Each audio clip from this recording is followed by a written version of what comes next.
Roberto Gómez Bolaños nace en febrero de 1929 en Ciudad de México, en una familia de clase media alta. Era el segundo de 3 hermanos. Su papá, Francisco, era dibujante y trabajaba en revistas y publicidad, mientras que su mamá, Elsa, era poeta de corazón y secretaria bilingüe de profesión. Un ambiente que hizo que Roberto desarrollara un gusto por el arte desde pequeño. Quiero aclarar algo antes de seguir. La historia que vas a escuchar es una reconstrucción basada en información disponible en internet y en la serie Chespirito sin querer queriendo, lanzada por sus hijos. Como muchos de los hechos están reconstruidos por anécdotas de terceros, puede que no todos los detalles sean 100% exactos, pero sirve como una buena referencia de los momentos más importantes de su vida. La infancia de Roberto transcurre en distintos barrios de la capital junto a sus hermanos Francisco y Horacio y un medio hermano mayor. Todo parecía marchar bien hasta que a los 6 años pierde a su padre por un derrame cerebral. Su madre queda con la difícil tarea de sacar adelante a varios hijos pequeños, heredando además una casa hipotecada y deudas. Aunque al principio logra sostenerlos, con el tiempo la carga se vuelve demasiado. Después manda a Roberto un tiempo a vivir en Guadalajara con sus tíos. Su tía vive en una vecindad de clase media baja y ahí el chico se enfrenta a una realidad que no había visto antes. Familias en casas pequeñas con un estilo de vida sencillo y que luchan por llegar a fin de mes. En esa etapa observa de cerca a su tío, que como tantos otros tiene problemas para pagar la renta, por lo que constantemente busca la manera de esquivar al casero. Después de esto regresa a vivir con su madre. La situación económica sigue siendo difícil, pero su madre hace el esfuerzo de que vivan una infancia feliz. Uno de esos momentos ocurre cuando la familia va al Circo Alegría, donde Roberto queda fascinado, en especial con el payaso Alegría. Pero lo que más lo marca es su pantomima final, tan graciosa que corre a imitarla en casa. Cuando llega a la adolescencia, su baja estatura lo convierte en blanco de burlas en la escuela, pero para este punto ha descubierto que tiene un talento natural para hacer reír, lo que le permite ganarse a los demás y transformar su aparente debilidad en una ventaja. En esos años acentúa su inclinación artística, crea sketches y dibuja personajes, aunque lo mantiene en secreto porque la comedia no se veía como un trabajo serio. Su madre lo anima a enfocarse en los estudios y tras la preparatoria ingresa a ingeniería mecánica en la UNAM. Mientras tanto, trabaja en empleos que no lo entusiasman, como en una fábrica de acero. Aún así, su sentido del humor ya lo convierte en el centro de las risas entre sus compañeros. A los 22 años conoce una chica llamada Graciela, que en ese momento tenía 15. Primero la ve en un billar y después en un baile, donde conversan durante horas. Él le confiesa su aburrimiento con la rutina y en respuesta ella lo anima a seguir su verdadero sueño. Inspirado por sus palabras, al día siguiente renuncia a la fábrica con la esperanza de poder cambiar su destino. Ahora, todo esto ocurre en los años 50, un periodo conocido en México como el Milagro Mexicano, una etapa de rápido crecimiento urbano, económico e industrial. Las ciudades se transforman, surgen nuevos negocios, las calles se llenan de autos modernos y la economía mejora incluso para las clases más bajas. Al mismo tiempo, la televisión deja de ser un lujo y gracias a este auge, más familias compran su primer aparato. Por este motivo surgen más noticieros, programas musicales, comedias y concursos que reúnen a todos frente a la pantalla, creando el escenario perfecto para que Roberto encuentre la oportunidad que tanto buscaba. Roberto llega a Darcy, una agencia de publicidad que está en pleno crecimiento, gracias a una convocatoria para aprendices de escritores y productores. Como parte del proceso le piden una prueba de 30 minutos y a pesar de no tener experiencia, la resuelve con ingenio y logra quedarse con el puesto. Sin nada de experiencia, Roberto presenta una prueba y consigue entrar a Darcy. Al inicio redacta anuncios hasta que un día propone un eslogan para una nueva línea de camionetas: rinde más y jamás se rinde. La frase gusta tanto que Chevrolet la adopta en su campaña y desde entonces Roberto deja de ser el nuevo para volverse una pieza importante en la agencia. Cuando Roberto le comparte la noticia a su familia, su madre no lo recibe con entusiasmo. Para ella la publicidad no tiene futuro y no entiende por qué dejó un empleo estable en la fábrica por algo tan incierto. Quizá por eso él comienza a pensar en formar su propia familia y en ese tiempo formaliza su relación con Graciela. Se casan y felizmente se mudan juntos. Roberto va subiendo de puesto en la audiencia hasta que consigue un lugar como guionista, un trabajo que le acerca a muchos comediantes porque es algo en lo que realmente se destaca. Cada semana escribe los libretos de programas como Cómicos y Canciones o el de Viruta y Capulina. En sus textos mezcla diálogos rápidos, chistes físicos, situaciones absurdas y esos gags cortos que provocan la risa inmediata. Ese ritmo de trabajo constante lo obliga a perfeccionar su estilo, a explorar el humor desde distintos ángulos y a aprender a trabajar bajo la presión de la televisión, algo que más adelante será clave en su carrera. Gracias a su creatividad, Roberto empieza a hacerse un nombre en el medio y consigue entrar al programa de Pedro Vargas en Telesistema Mexicano, donde se encarga de segmentos cómicos, transiciones y hasta de adaptar canciones. En esos años también trabaja con Agustín Porfirio Delgado, figura del cine mexicano con quien escribe y dirige varios proyectos. Era tan bueno que, según se cuenta, Delgado le dijo en broma: "Eres un Shakespeare". Bueno, más bien un Shakespeareito, aludiendo a su estatura. Lo que empezó como chiste pronto se volvió apodo y con el tiempo terminaría transformando en el nombre con el que el mundo lo conocería, Chespirito. Su carrera sigue creciendo, su trabajo es valorado y ya puede vivir de lo que escribe. En lo personal también atraviesa un buen momento, pues junto a su esposa recibe a su primera hija y con el tiempo la familia llega a ser de 6 hijos. Por un periodo, todo parece marchar de maravilla. Uno de sus primeros grandes proyectos en el cine es Los Legionarios, con Viruta y Capulina. Escribe más de 10 largometrajes para el dúo, obteniendo su primer crédito importante. Sus guiones consolidan la fórmula del listo y el tonto, parecida a la de Abbott y Costello. Durante casi una década, sus chistes son parte del éxito, hasta que los problemas por el reparto de ganancias provocan la separación. Al mismo tiempo, la televisión mexicana comienza a transformarse con la llegada de la transmisión a color, algo que terminaría siendo una ventaja para Roberto en futuros proyectos, pero pronto entenderemos por qué. Con ese impulso surgen nuevos empresarios dispuestos a invertir en el entretenimiento. Entre ellos está el regiomontano Eugenio Garzazada, quien crea Televisión Independiente de México y lanza el Canal 8 para competir con Telesistema Mexicano. Ahí es donde Roberto encuentra la oportunidad perfecta para dar el siguiente paso en su carrera. Hasta entonces, la televisión estaba dominada por 3 canales. El 2, conocido como el Canal de las Estrellas, con telenovelas y programas de variedades. El 4, con concursos y contenidos culturales. Y el 5, dedicado al cine, series extranjeras e infantiles. Parecía imposible competir con ese monopolio, pero Garzazada buscaba romper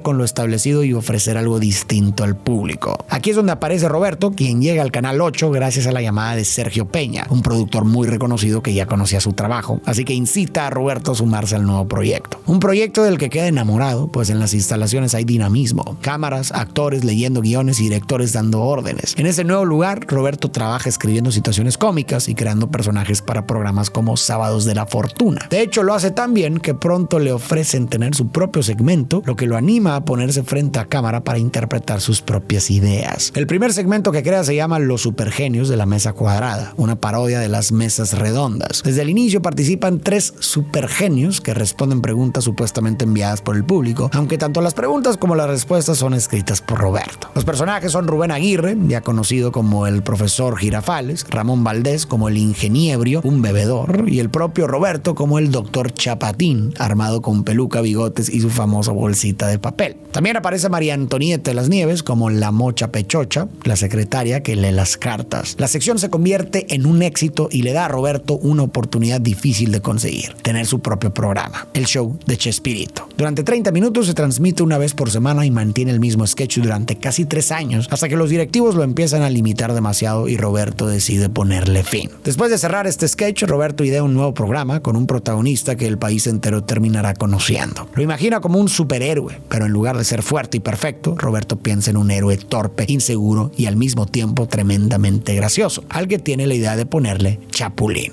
En México, Chapulín es prácticamente un saltamontes. Y a Roberto le gusta la idea porque el Chapulín es ágil, salta mucho y eso encaja perfecto con el tipo de héroe que quiere inventar. Con el concepto ya más claro, intenta hacerle un disfraz en tonos verdes y amarillos, pero surge un problema técnico. En televisión se usaba el croma en verde o azul para los efectos, así que si el personaje llevaba un traje de esos tonos, corría el riesgo de desaparecer en pantalla. Por esto, elige los colores rojo y amarillo, que resaltan bastante, y con ayuda de su esposa, diseña el vestuario. Le añaden unas pequeñas alitas, antenas, y finalmente Roberto bautiza a su personaje como el Chapulín Colorado. Un nombre que encaja perfecto porque hace referencia al color del traje y al mismo tiempo juega con la frase popular de los cuentos infantiles: y colorín colorado, este cuento se ha acabado. Con el traje listo, el nombre definido y los gestos ensayados frente al espejo, llega el debut en pantalla con el episodio Casamiento Forzado. El sketch dura menos de 7 minutos y cuenta la historia de una joven obligada a casarse, interpretada por María Antonieta de las Nieves. Desesperada, pide ayuda porque un villano llamado Rufino Rufián, interpretado por Rubén Aguirre, ha capturado a su padre, papel de Ramón Valdés. Entonces aparece el héroe menos esperado: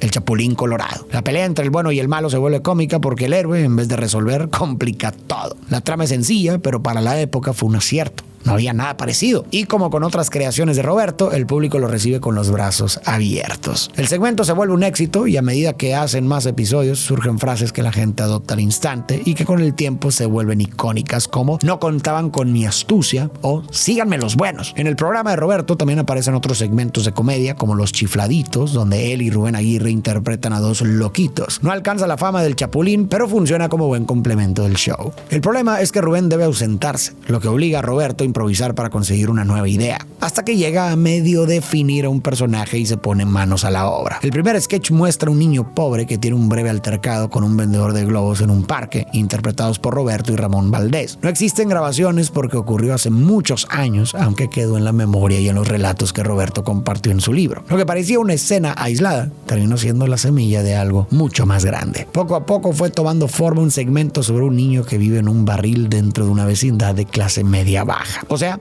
el Chavo del Ocho. El primer capítulo se titula El Ropavejero. No obstante, en un principio no aparecen todos los personajes que después se volverán clásicos, pero la esencia está ahí. La historia comienza en una vecindad con Don Ramón, interpretado por Ramón Valdés, y la Chilindrina, interpretada por María Antonieta de las Nieves, personajes que ya venían de otros sketches. Padre e hijo discuten en el patio porque ella no quiere tomar su medicamento, y Don Ramón la amenaza diciéndole que el ropavejero se la va a llevar si no se lo toma. La Chilindrina siente miedo y el Chavo interviene intentando ayudarla con ocurrencias ingenuas que muestran desde el principio la esencia de su personaje. Este sketch resulta un éxito, así que para el segundo capítulo Roberto decide meter a un nuevo personaje. En una fiesta, Roberto conoce a Carlos Villagrán, con quien hace un pequeño sketch improvisado en el que representan a un ventrílocuo y su muñeco. A Roberto le llama la atención la forma en la que Carlos infla las mejillas, un gesto que lo hace ver mucho más cómico y caricaturesco. Entonces Roberto se pregunta cómo funcionaría un niño con características opuestas al Chavo. Imagina un niño rico, caprichoso, consentido y envidioso, dando como resultado a Federico, o más conocido como Kiko. Y para justificar la presencia de Kiko en la vecindad, surge la idea de darle una madre sobreprotectora cuya actitud explica por qué el niño es tan mimado. Aquí aparece Florinda Mesa, una actriz a quien Roberto conoce de casualidad. Cada vez que iba al estudio pasaba por el set de La Media Naranja, donde ella actuaba como una mujer chismosa, y pronto la vio como la actriz perfecta para su idea. Pero el interés no fue solo profesional. Él mismo confesó que quedó flechado desde la primera vez que la vio.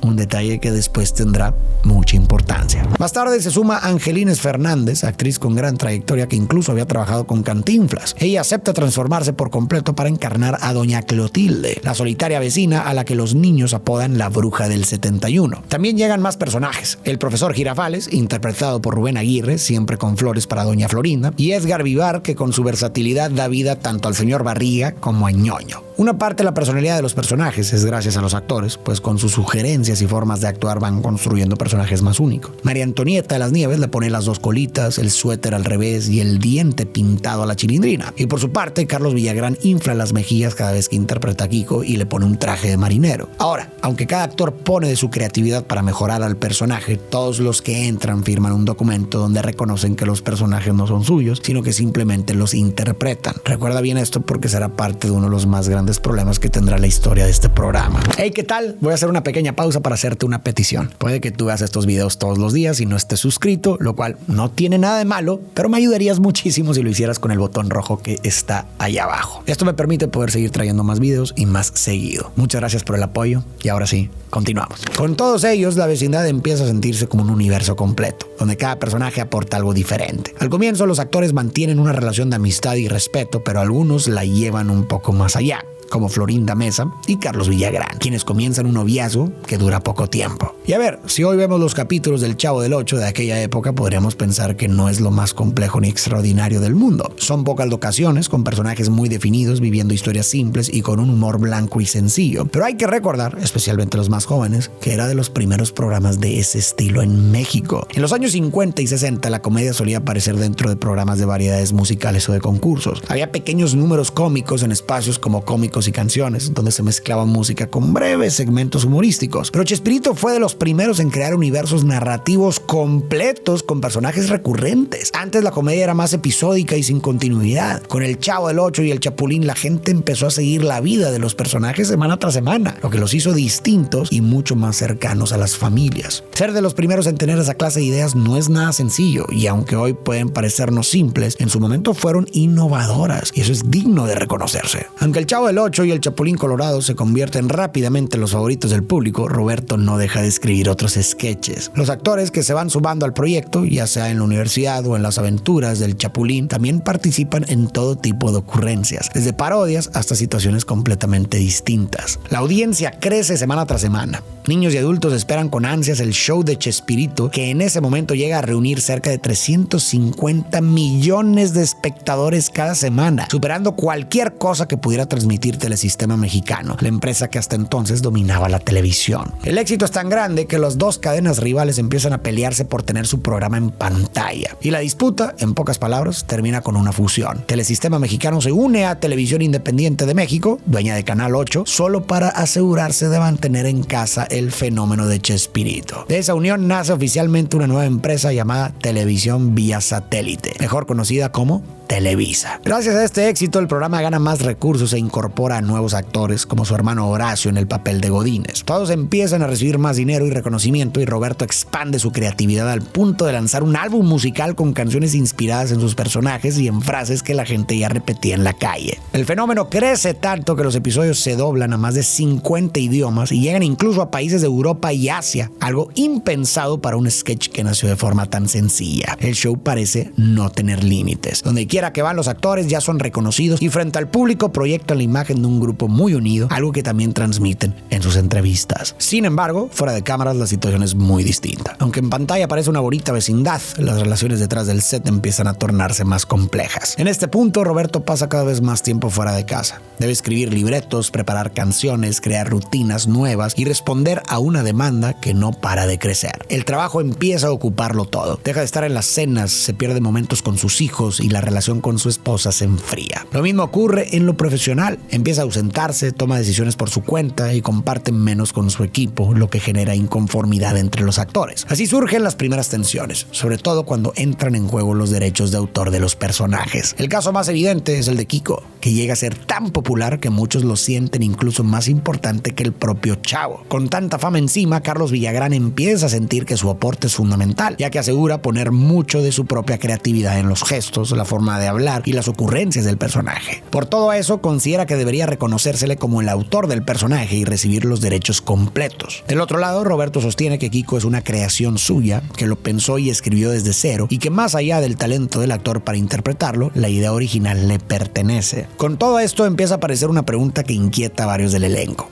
¿Algún día podrán trabajar fuera del grupo con los personajes que los hicieron famosos? Roberto es quien los crea, los escribe y todos firmaron el contrato, pero cada actor le pone su propia esencia y al mismo tiempo esos papeles se han vuelto tan grandes que los han ido encasillando como si ya no pudieran dedicarse a otra cosa en el futuro. ¿Y tú de qué lado estás? ¿Tú quién crees que tenga más autoría y por lo tanto más derecho de los personajes? ¿Quién tuvo la idea o quién terminó de pulirla? ¿O los dos? Déjalo en los comentarios. Las tensiones también se notan en cosas pequeñas como discusiones sobre qué chistes le tocan a cada personaje, molestias por quién tiene más minutos frente a cámara o quién cobra más. Y también aparecen en situaciones más delicadas, como los triángulos amorosos dentro del elenco. Florinda Mesa, por ejemplo, después de terminar su historia con Carlos Villagrán, empieza una relación formal con el director del programa, Enrique Segoviano. Estos cambios sentimentales generan comentarios, incomodidades y en algunos casos distanciamiento entre los compañeros. Lo curioso es que mientras esas diferencias crecen por dentro, hacia afuera la fama no para de aumentar. El Chavo del Ocho se convierte en un fenómeno tan grande que a Roberto le llega la propuesta de llevar a todo el elenco de gira internacional. La idea es recorrer varios países de Latinoamérica con presentaciones en vivo. Y lo que parecía solo una aventura termina demostrando la magnitud del éxito, porque en cada país los esperan multitudes, teatros llenos, hoteles colapsados de fans y una prensa que los sigue a todos lados. Como dato curioso, durante la gira llegan a Colombia y el recibimiento es tan grande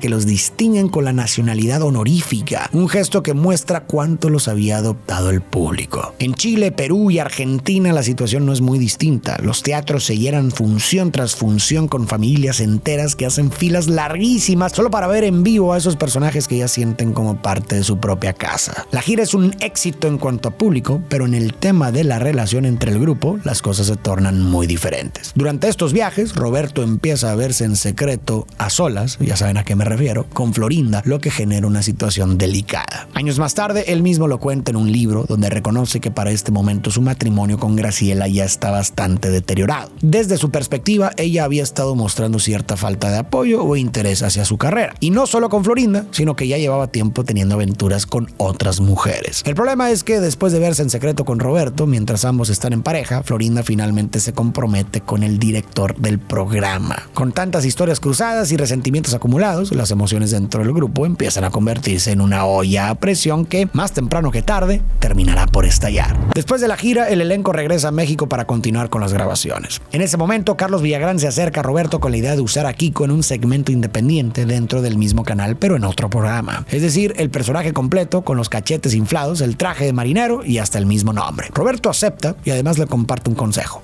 Le dice que Kiko puede darle muchas satisfacciones y buenos triunfos, pero que no debería quedarse solo con él. El gesto de inflar los cachetes es gracioso, aunque si se exagera demasiado puede volverse empalagoso. Le recomienda dosificarlo y combinarlo con otros personajes que él mismo pueda crear. Carlos agradece, pero al final no sigue esa recomendación y prefiere aferrarse únicamente a Kiko. Después de esto, el elenco vuelve a salir de la ciudad porque Televisa organiza un viaje a Acapulco para grabar un episodio especial de El Chavo del Ocho. La propuesta nace del dueño de la empresa, que acababa de comprar el lujoso hotel Acapulco Continental y ve en el programa la oportunidad perfecta para promocionarlo produciendo varios capítulos ahí. El equipo ocupa buena parte del hotel y allí graban lo que después se convierte en una trilogía de episodios del Chavo del Ocho en la playa, además de uno especial de El Chapulín Colorado. Para todos era una mezcla de trabajo y vacaciones, viajan con sus familias, comparten comidas, risas y también discusiones. Durante las grabaciones en Acapulco aparece un problema que empieza como algo profesional. Roberto y Enrique Segoviano, director del programa y prometido de Florinda, discuten por la manera de filmar una escena. Lo que podría haber quedado en una diferencia de trabajo se complica cuando Florinda interviene a favor de Roberto y ese gesto despierta la incomodidad de Enrique, que empieza a sospechar que entre ellos hay algo más que una simple relación laboral. Las dudas no son exageradas porque en esos mismos días Florinda y Roberto pasan tiempo a solas y terminan eligiéndose el uno al otro. La mujer sabe que no puede seguir llevando su vida por ese camino, así que antes de volver a la Ciudad de México rompe su compromiso con Enrique. Para Roberto, en cambio, la situación es mucho más difícil. Su matrimonio con Graciela ya está desgastado, pero todavía sigue en pie y tienen una familia juntos. Entre la culpa, la presión del trabajo y lo que vive en lo personal, queda atrapado en un punto donde no logra definir qué camino tomar. En paralelo, surge otra situación para empeorar todo. Carlos se acerca a Roberto para pedir la autorización de usar a Kiko en un programa en Venezuela. Roberto acepta, pero le pide que al menos lo reconozca como creador del personaje. No exige porcentajes de ganancias ni nada más, solo que se le dé el crédito correspondiente. Carlos, convencido de que el personaje le pertenece por completo gracias a su toque personal, se niega y esa es la gota que derrama el vaso. Después de todo lo ocurrido, la relación profesional entre ellos se rompe por completo. Todavía llegan a trabajar juntos en una película escrita por Roberto llamada El Chanfle, pero es lo último que comparten. Al terminar el rodaje, Kiko deja definitivamente el set y con ello cierra su etapa dentro del programa. Carlos Villagrán, decidido a usar al personaje bajo sus propios términos, inicia una demanda por los derechos de autor. Sin embargo, el juicio no prospera porque al ingresar al programa había firmado un documento donde reconocía que los personajes pertenecían a Roberto. Tiempo después, en un intento por mantener viva la esencia de Kiko, Carlos crea a Federico, un personaje prácticamente idéntico. Misma voz, mismos gestos y hasta la misma risa, aunque con un entorno distinto y un traje ligeramente modificado que le permite evitar problemas legales. Al principio parecía que podía ser un nuevo éxito, pero pronto se hace evidente que no logra despegar. Y es que el complemento perfecto de Kiko siempre fueron los personajes y el entorno que lo rodeaba, y al revés. La diferencia es que Roberto lo tenía muy claro y Carlos todavía no. A partir de aquí, el Chavo del Ocho también empieza a mostrar signos de desgaste. Ramón Valdés, quien se había convertido en uno de los ejes centrales de la vecindad, decide abandonar el programa debido a las tensiones laborales y a una propuesta más atractiva en el nuevo show de Carlos, donde las escenas terminan pareciéndose mucho a las del Chavo del Ocho. Para intentar cubrir ese vacío aparece Jaimito el Cartero, un personaje que transmite ternura y simpatía y que logra ganarse al público con su estilo más tranquilo. Pero la ausencia del personaje, Don Ramón deja un vacío grande y difícil de llenar. Y es que si lo vemos bien, Don Ramón es una pieza fundamental en el show.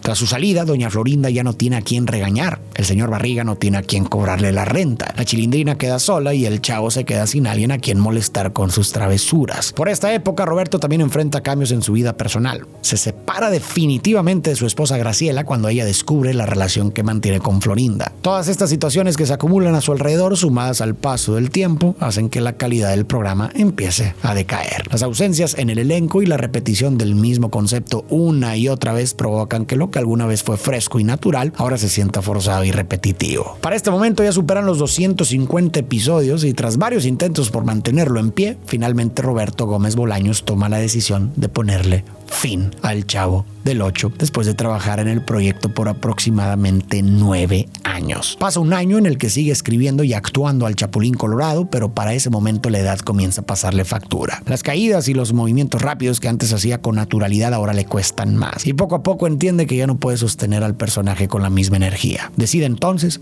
despedirse también de su superhéroe. El cierre del programa no tiene nada de especial. En ambos casos se presentan como un sketch más de la semana. Ni siquiera los propios actores sabían que estaban grabando el final, porque no hubo anuncios ni despedidas. Aún así, esos episodios marcan el cierre de una etapa única que dejó huella en millones de personas alrededor del mundo. Durante una entrevista en 1996 le preguntan a Roberto por qué decidió terminar con ambas series, a lo que él responde que tanto el Chavo como el Chapulín ya habían cumplido un ciclo muy importante y que él quería respetarlo. Le propusieron hacer una gira de despedida por toda América, algo que le hubiera representado mucho dinero, pero consideraba que sería una falta de respeto. Reconocía que ya no podía interpretar ni al Chavo ni al Chapulín, y aunque guardaba un recuerdo muy bonito de ellos, sentía que hasta ahí había llegado su camino con esos papeles. A partir de aquí, el escritor, productor y actor mexicano más reconocido de la comedia entra en una etapa más tranquila, disfrutando el amor de su nueva compañera y dejando de lado los sketches para darse una merecida pausa. Esta etapa también se ve marcada por pérdidas como la de Ramón Valdés, quien fallece a los 63 años a causa de un cáncer de estómago, dejando una profunda tristeza en todos los que lo conocieron, y más adelante la de sus dos hermanos. En los años siguientes se dedica a desarrollar proyectos cinematográficos y teatrales. Entre ellos se encuentran la secuela de su película El Chanfle, la comedia musical Títere, una adaptación de Pinocho que logra llenos totales durante casi un año y realiza una extensa gira por todo México, consolidando así su faceta como productor. En teatro también se luce con 11 y 12, una obra que escribe, dirige, produce y protagoniza junto a Florinda. El inicio no es sencillo, pero poco a poco el público la adopta y consigue mantenerse en más de 150 funciones consecutivas a sala llena, convirtiéndose en la obra con mayor permanencia en cartelera en México, incluso superando en asistencia a la película de Cantinflas estrenada ese mismo año. Con el tiempo, Roberto pierde contacto con gran parte del elenco, pues cada quien sigue su propio camino. Conserva los derechos de casi todos sus personajes, excepto de la Chilindrina. Cuando María Antonieta Las Nieves intenta registrar un personaje similar, descubre que su equipo no había renovado a tiempo y logra quedarse con la autoría completa. Mientras tanto, él escribe un libro de poemas, se casa con la mujer por la que había dejado todo y aunque ya no crea grandes proyectos para televisión, sigue siendo invitado a entrevistas y programas. Ahora, quiero aclarar algo.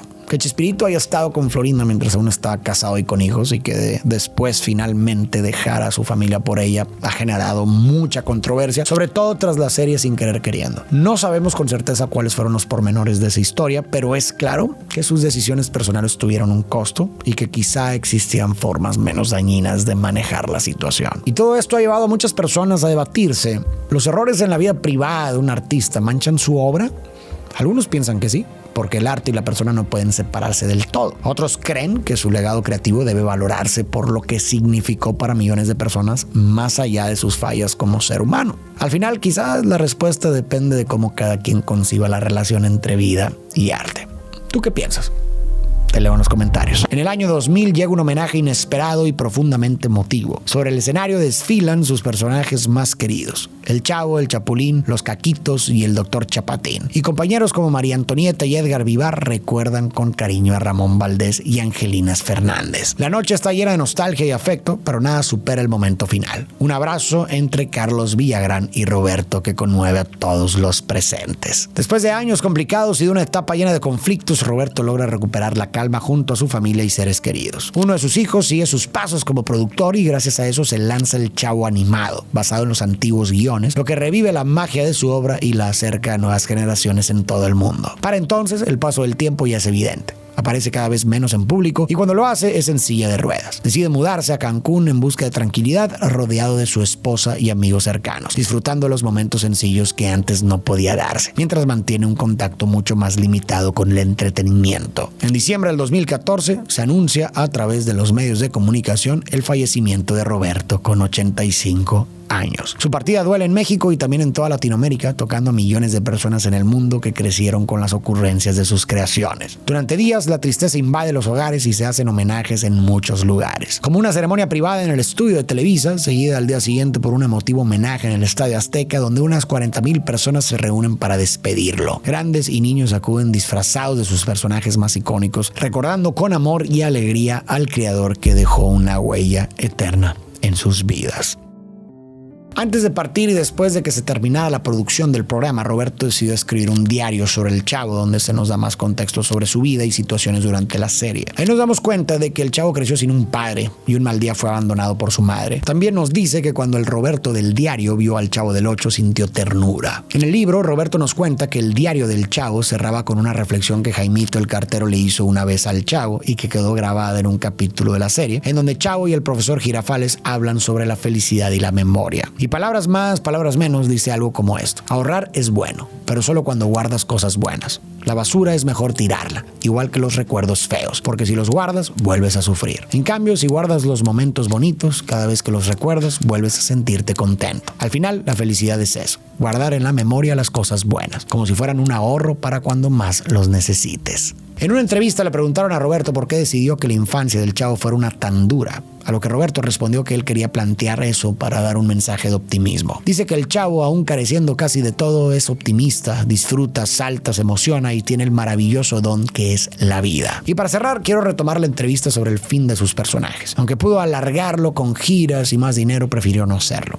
No quería traicionar la memoria de sus personajes, sino conservarlos tal como el público los recordaba, con cariño y dignidad. Esa decisión refleja la misma filosofía que aparece en las páginas finales del libro del Chavo, donde el personaje compara la memoria con un lugar para guardar solo lo valioso. Así como Roberto eligió no aferrarse a lo que podía desgastar a sus personajes, decidió quedarse con el buen recuerdo, con la alegría que le dejó a aquel personaje que le cambió la vida. El Chavo nos recuerda que no conviene guardar recuerdos que lastiman, sino aquellos que nos devuelven alegría. Y respecto a la idea de la infancia del Chavo, no me parece que sea una defensa del sufrimiento, sino una metáfora. Cuando la vida nos golpea, siempre podemos elegir aferrarnos a los recuerdos lindos que hemos decidido guardar, para recordarnos que es posible volver a reír, a encontrar ternura, a conectar con lo bueno y seguir adelante. Muchas gracias por llegar hasta el final de este video. Recuerda que si no te has suscrito a mi canal, lo puedes hacer en este momento y me ayudarías muchísimo.